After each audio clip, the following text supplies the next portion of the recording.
Hai, gue Andra. Gue mau ngasih street knowledge supaya lo nggak cuma smart book tapi smart street juga. Itu lebih memang ke survival. Jadi sangat bisa untuk diaplikasikan di kehidupan dan memang dari banyaknya yang gue pelajarin yang sehari-hari itu, gue memang lebih tertarik dengan ilmu atau sains yang memang aplikatif gitu untuk kehidupan, untuk sehari-hari, yang memang bisa dipraktekkan, yang berguna untuk hal seperti itu gitu. Walaupun gue tidak menutup diri untuk mempelajari semua hal, tapi sebagian besar itu yang gue pelajari memang sangat bisa berguna untuk kehidupan gitu, atau untuk sehari-hari. Di sini gue bakalan pakai contoh kasusnya Agus Bondong ya. Jadi gue bakalan kayak ngasih singkat gitu tentang kasusnya. Ini untuk lo yang gak mengikuti kasusnya. Mungkin kalau lo yang ngikutin kasusnya Agus Buntung ya lo udah tahu gitu kan.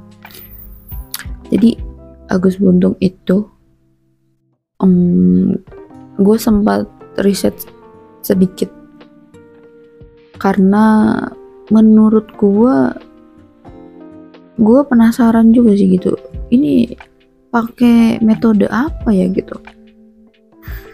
Dan apalagi sasarannya dia itu adalah mahasiswi gitu kan, yang maksud gue untuk sekelas mahasiswi itu kan lumayan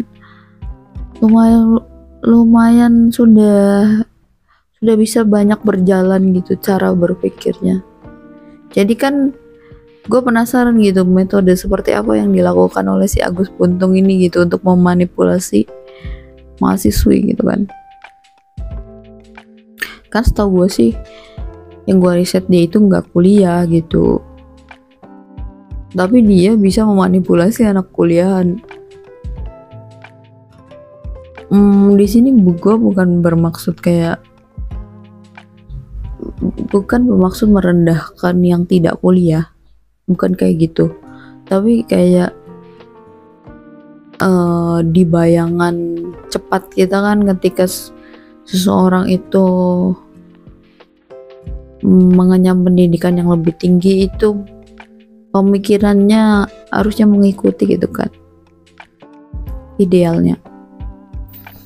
Jadi ternyata caranya si Agus ini itu, dia itu biasanya bakalan memperhatikan wanita-wanita yang suka duduk-duduk sendiri gitu sambil kelihatan mukanya galau. Terus dia deketin, terus diajak ngobrol, terus mungkin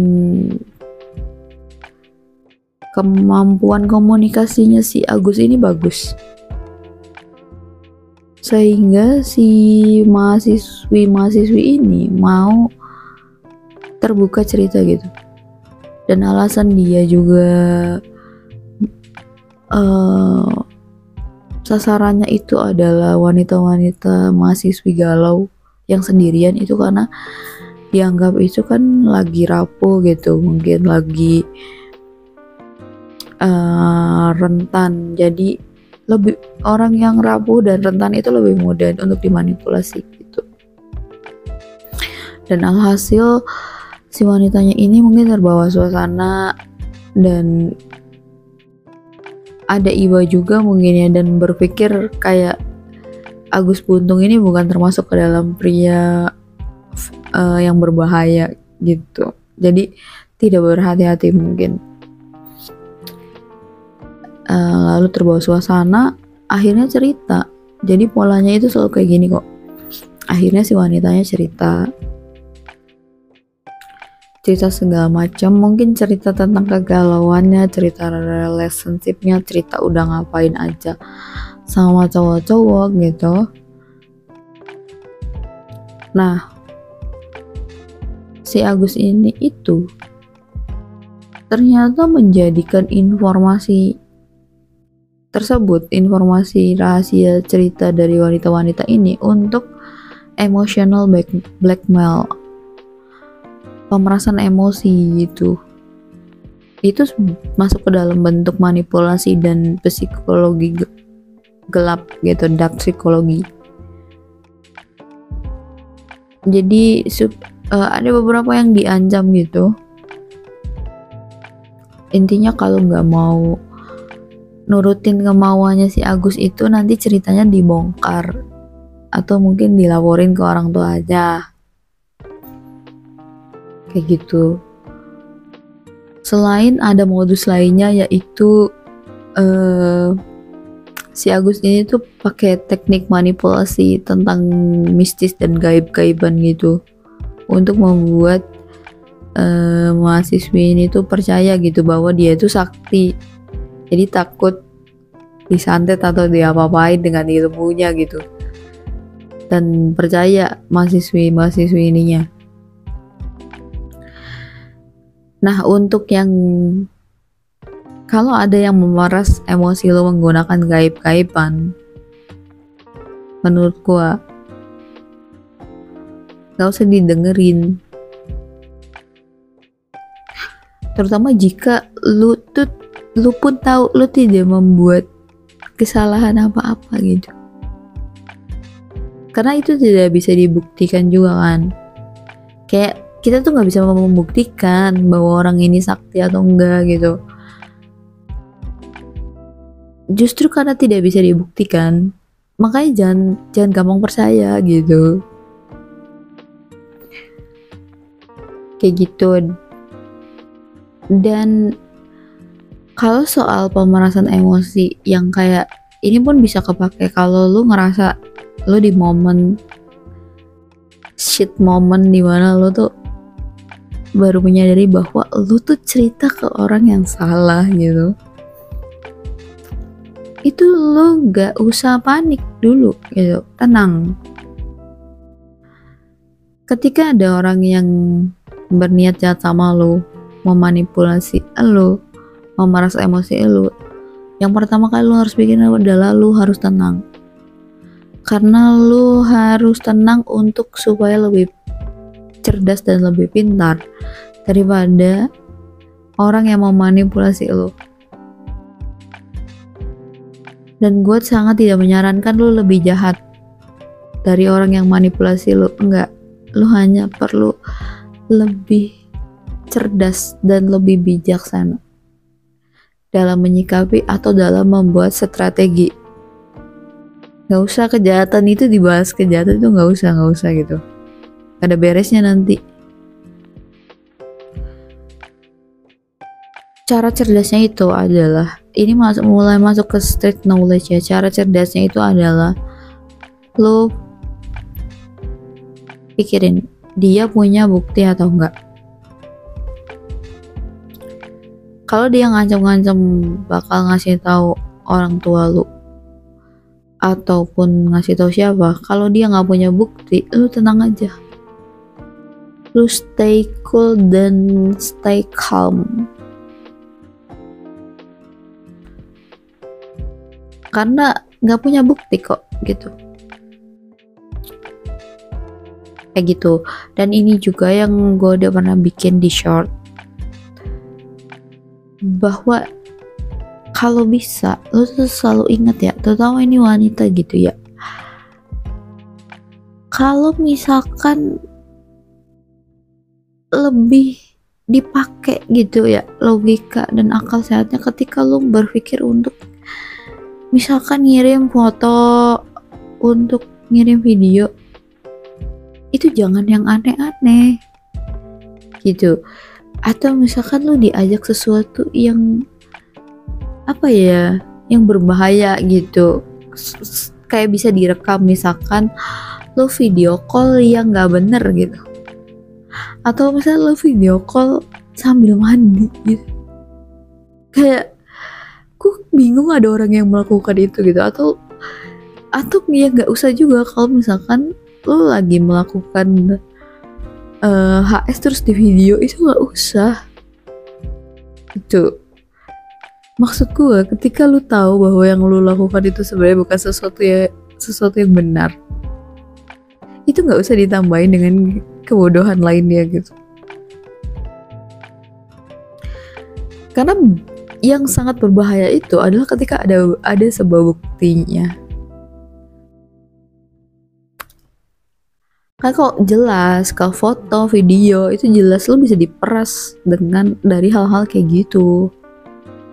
Bahkan gue pernah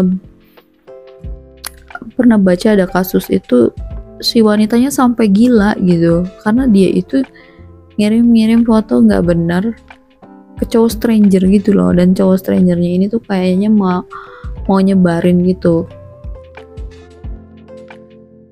Menurut gue ya, bahkan sama orang yang lu kenal pun, atau kalaupun masih pacaran gitu, udah nggak usah aneh-aneh gitu ngirim foto, ngirim video itu.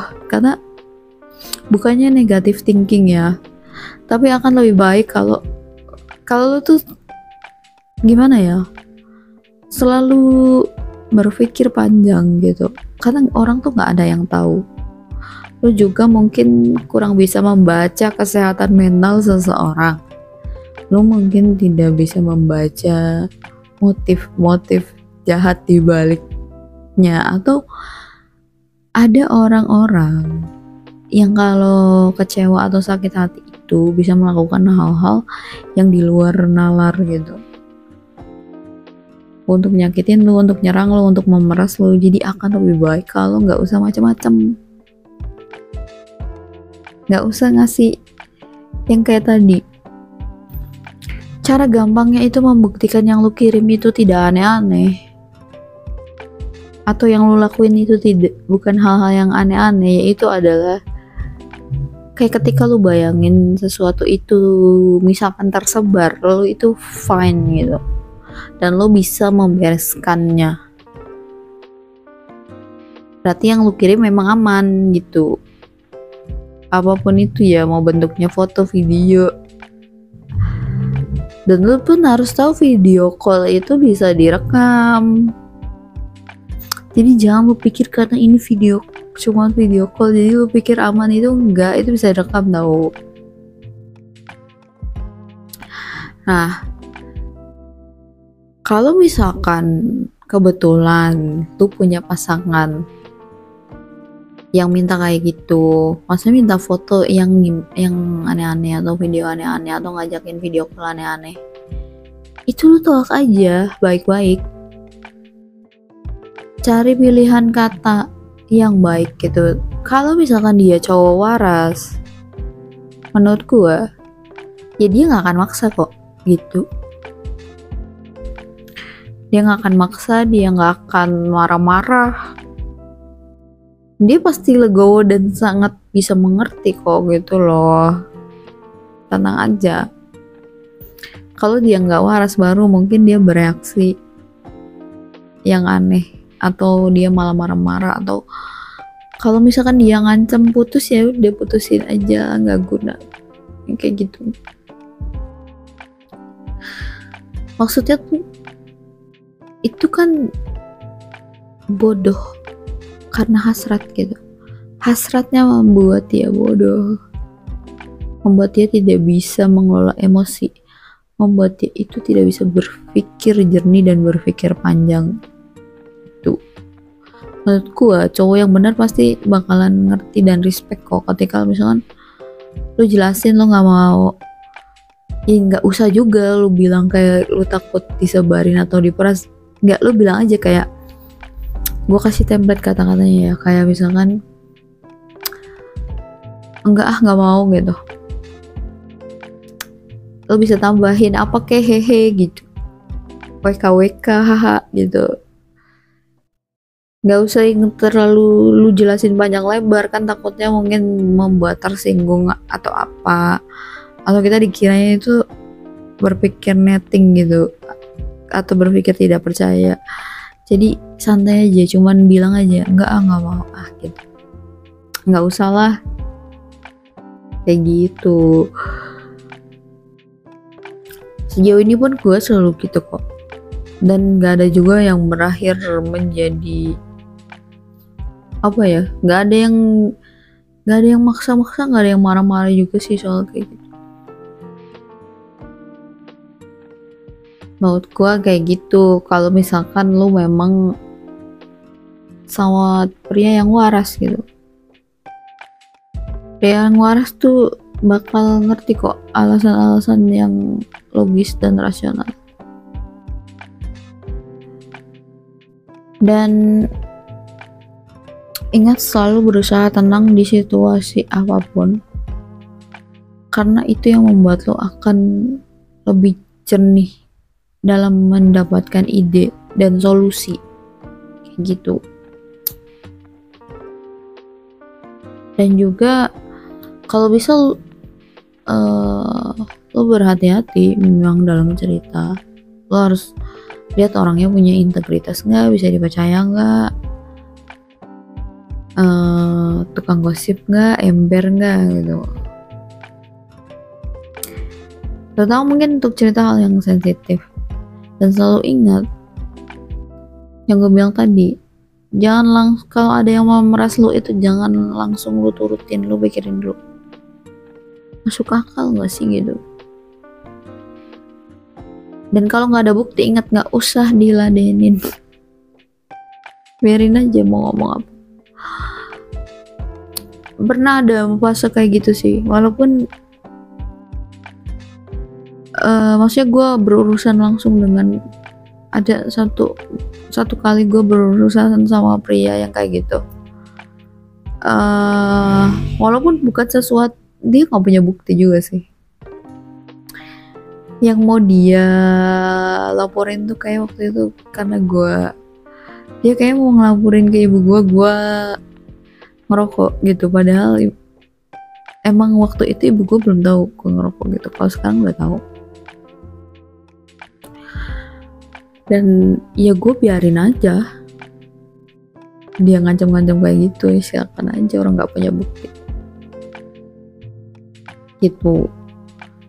Dan akhirnya dia sadar sendiri, malu sendiri, minta maaf sendiri ke gue.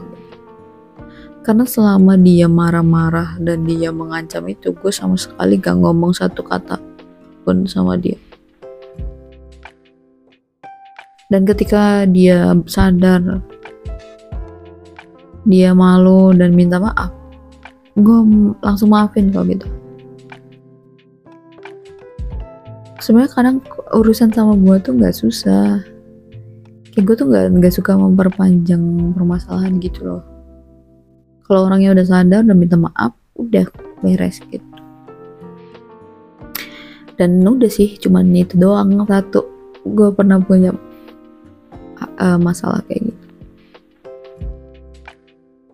Dan ingat, kalau ada yang jahatin lo nggak harus lebih jahat, lo hanya harus lebih cerdas dan lebih bijaksana dalam menyikapi, dalam mencari solusi, dan dalam menanggapinya kayak gitu.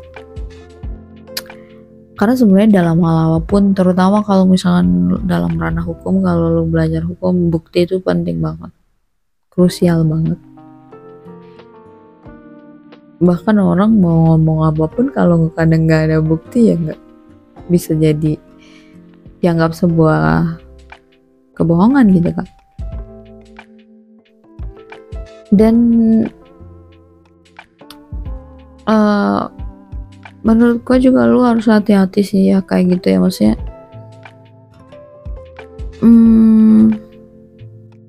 hati-hati di tempat umum juga, karena kan kadang lu tidak tahu juga gitu, ada orang yang misalnya memperhatikan lu, yang menjadikan lu sasaran gitu. Dan itu tuh kalau nggak salah itu semua korbannya kan dibawa ke hotel ya. Terus korbannya Agus Buntung itu, gue pun Awalnya gue nggak ngerti kenapa pada mau ya kok dibawa ke hotel gitu. Maksudnya tuh ternyata gue kan cari tahu, ternyata jadi alasannya tuh apa ya, minta temenin.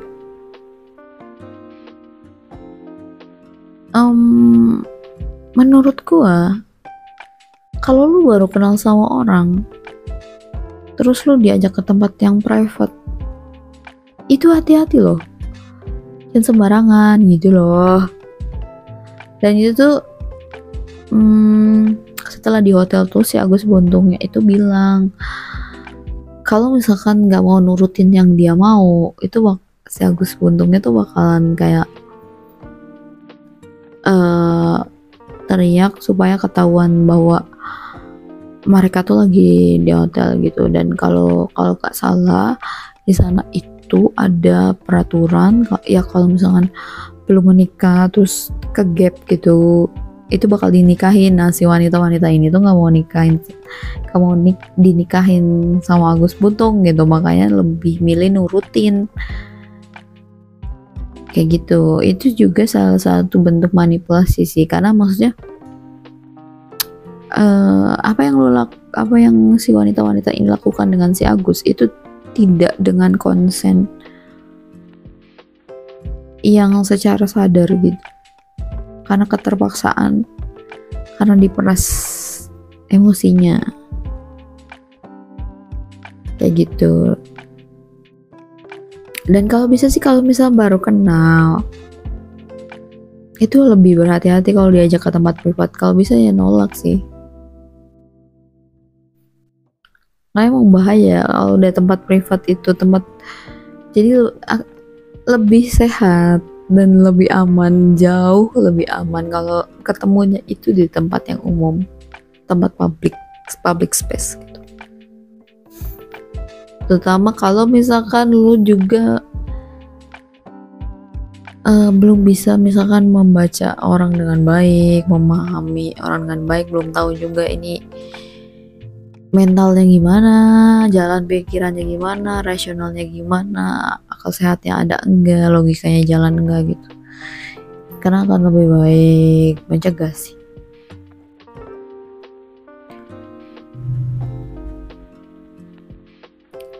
Dan kalaupun lu memang mau nolak, itu usahain ya ngomong baik-baik aja, karena bisa jadi yang bikin bahaya itu karena lu ngomongnya nggak sopan gitu, itu memancing emosi. Banyak kasus kriminal itu diawali dengan ya tertrigger karena kata-katanya nggak sopan gitu, atau kata-katanya menyinggung yang memancing emosi. Jadi ya kalaupun nggak mau atau nggak bisa, sampaikan dengan baik-baik, dengan bahasa yang baik. Kalau bisa dengan asertif, dengan jujur, tapi tetap menjaga rasa hormat dan tetap menjaga perasaan gitu. Dimanapun, kapanpun, dengan siapapun berbicara akan lebih baik kalau misalkan sudah dibiasakan kayak gitu. Makasih banyak buat yang udah nonton sampai akhir. Makasih udah support dan mengapresiasi karya gue. Mohon maaf kalau gue ada salah-salah kata.